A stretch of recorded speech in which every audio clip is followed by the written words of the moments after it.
The Commission and also national competition authorities have been dealing with the widespread existence of these interchange fees during the last 2 decades. How do such fees work? Whenever someone buys something with a card, credit or debit, the bank of the retailer pays a fee to the bank of the consumer. The retailer's bank then passes the interchange fee to the retailer, and the retailer passes on this cost to consumers through higher prices. This means these higher prices are borne by all consumers, and not only those who paid with cards, also those who paid with cash. In our competition investigations, we have found that these interchange fees, which are collectively set by banks, restrict competition and negatively affect retail prices. In order to address the competition concerns, the Commission has accepted commitments by the main card schemes, MasterCard in 2009, I think it was the decision in the previous Commission, and Visa Europe during this mandate, to charge low multilateral interchange fees for cross-border, and in the case of Visa Europe, also for some domestic transactions. These ad hoc commitments, achieved through our antitrust enforcement, cover only certain types of card payments and deal only with specific market players.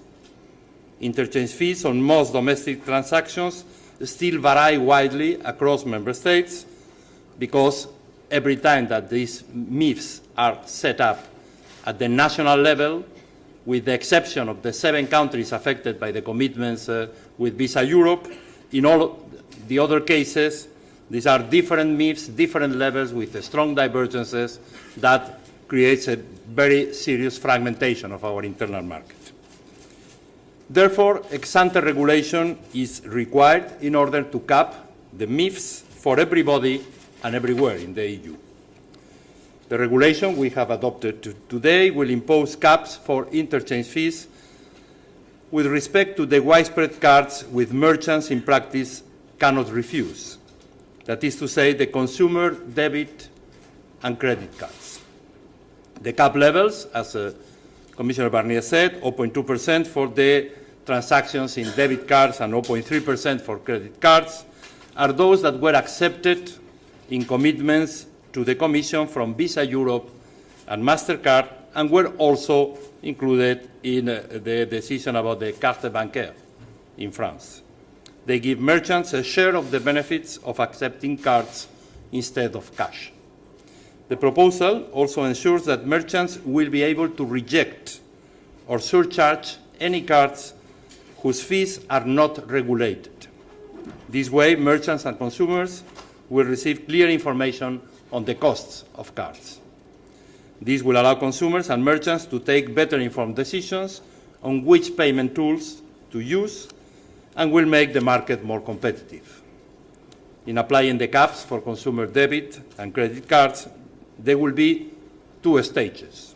In the first stage, the caps would apply to cross-border transactions, and the interchange caps will apply 2 years after the entry into force of the regulation to domestic transactions. This regulation will first and foremost benefit consumers against all the wrong arguments used in some of the campaigns that Commissioner Barnier mentioned. Today, consumers pay for payment services in a hidden way. Retail prices are inflated because of the existence of these fees. And this needs to change. We want consumers to be able to make conscious choices about the payment instruments they use, weighing the costs and benefits of these instruments for them. Of course, there are vested interests which have been fighting the idea of limiting interchange fees, trying to scare consumers that the impact of the regulation would be higher cardholder fees and no decrease in retail prices. However, there is every reason to believe that consumers will benefit from the disappearance of a hidden cost on their bills, since retailers compete on transparent retail prices.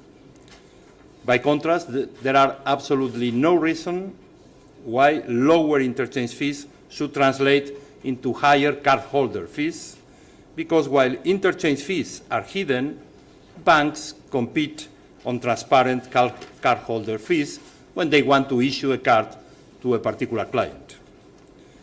The limitation of these fees will also encourage innovation. Under the current system of high interchange fees, banks have no incentives to support new schemes and issue the cards of such new schemes. Breaking up this cozy system between banks and card schemes will allow new providers to enter into the market. Such innovative new players, for example in mobile payments, are necessary to put the EU at the forefront of global developments in payments, bringing new services to citizens and benefiting the entire economy. And just a final word to congratulate Michel Barnier and the whole Commission for the adoption of the revised Payment Services Directive.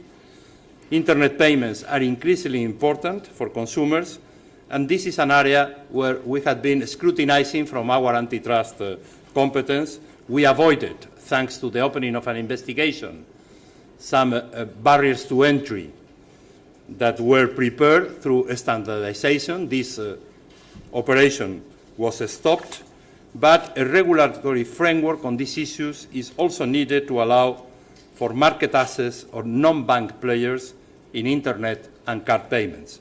And for sure, the European citizens, as consumers, they will benefit not only of lower fees when they pay with a debit or credit card, but will benefit also for the competition among different payment systems that the technology has offered a lot of possibilities that didn't exist when the Commission and the EU adopted the previous directive. Thank you very much.